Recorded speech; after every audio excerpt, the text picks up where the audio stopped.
네, 안녕하세요. 김동창 변호사입니다.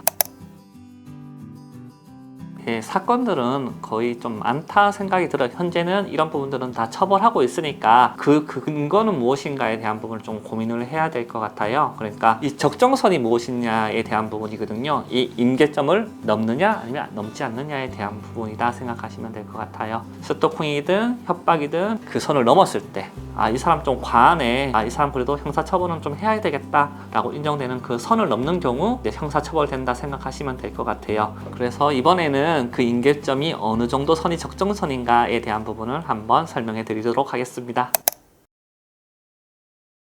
스토킹은요, 정당한 이유 없이 반복적으로 접촉을 하는 거죠. 다가와서 나한테 위험, 불안, 이런 부분들을 이제 주는 행위들을 스토킹 처벌법상 이제 처벌하고 있습니다. 예전에는 이런 부분들이 크게 이제 처벌되지 않았는데, 연애하다가 상대방으로 인해서 사망하는 사건들이 있어서 스토킹 처벌법에 대해서 규정들이 이제 제정되었고, 이로 인해서 스토킹을 하는 당사자들에게 이제 처벌할 수 있는 근거 규정이 생겼다라고 생각하시면 됩니다. 만약 연인 관계였는데 헤어졌다. 이 헤어진 상태에서 이제 상대방이 우리 헤어졌다, 그만하라고 했는데도 반복적으로 온다, 반복적으로 전화한다, 반복적으로 문자를 한다라는 경우는 이 스토킹 처벌법상 처벌될 수도 있다라고 보이고요. 연예인들 보면 팬들이 이제 연예인들 좋아서 막 집에 찾아가는 경우나 아니면 막 쫓아다니는 경우도 있잖아요. 이런 부분들이 연예인 입장에서는 팬들이 너무 감사하겠죠. 근데 그 아까 말했던 임계점을 넘는 순간, 그래서 정당한 이유 없이 반복적으로 계속 접근해 오는 순간 스토킹 처벌법을 통해서 방어할 수 있다라고 생각을 좀 할 수도 있고요. 아니면 일반적인 사람들 관계에서도 아무 이유 없이 그냥 계속 쫓아오시는 경우가 가끔씩은 있어요. 그런 경우도 지금 이 법을 통해서 내가 좀 보호받을 수 있다 생각하시면 될 것 같습니다.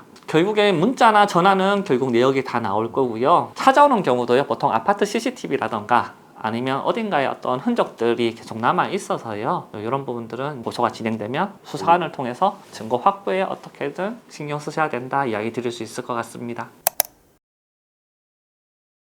협박도 비슷한 구조입니다. 결국에는 그런 거 있잖아요. 이 사람이 만약 내 돈을 가져왔어요. 야, 왜 돈 안 줘? 빨리 돈 내놔. 돈 안 주면 너 진짜? 이런 경우도 상대방은 해악의 고지라고 생각을 해서 이 부분을 당신 나 협박한 거야? 나 겁주는 거야? 라고 할 수도 있는 건데요. 이것도 그 임계점을 넘느냐 안 넘느냐에 대한 부분이에요. 담당 수사관, 검사, 판사가 아니 이 사이관계에서는 이 정도 말을 할 수 있는 거 아니야? 라고 인정되면요, 협박죄에서의 해악의 고지라 하더라도 처벌이 안 되는 경우도 있다 생각하시면 될 것 같습니다. 서로서로 어떤 장난관계여서 얘기를 했으면 되는데, 피해자 입장에서는 이게 내가 장난이라 하더라도 상대방이 장난이 아니라 실제 어떤 공포감을 느꼈다라고 하면요, 이에 대한 부분들은 그래도 협박죄는 될 수 있다 생각하셔야 돼요.